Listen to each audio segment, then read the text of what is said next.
ഇന്നത്തെ special minced ബീഫാണ്. അതിനായിട്ട് 2 സവാള, ഒരു ടൊമാറ്റോയും ചോപ്പ് ചെയ്ത് മാറ്റി വെക്കാം. പിന്നെ ഒരു 5 അല്ലി ഗാർലിക്കും, ഒരു ഹാഫ് ജിഞ്ചറും, 2 ഗ്രീൻ ചില്ലിയും കൂടെ എടുക്കാം.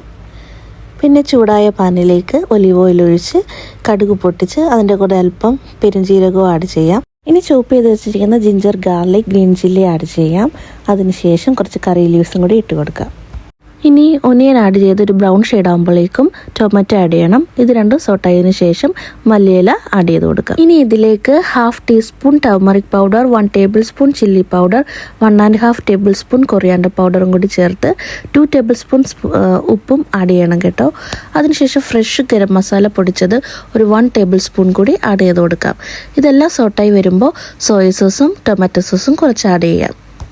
ഈ മസാലയിലേക്ക് നമുക്ക് മിൻസ്ഡ് ബീഫ് ആഡ് ചെയ്ത് നന്നായി ഉടച്ചെടുക്കാം.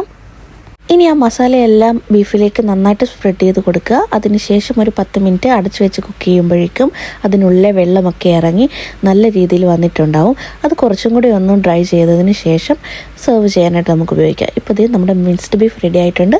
അപ്പോൾ കഴിച്ചാലോ.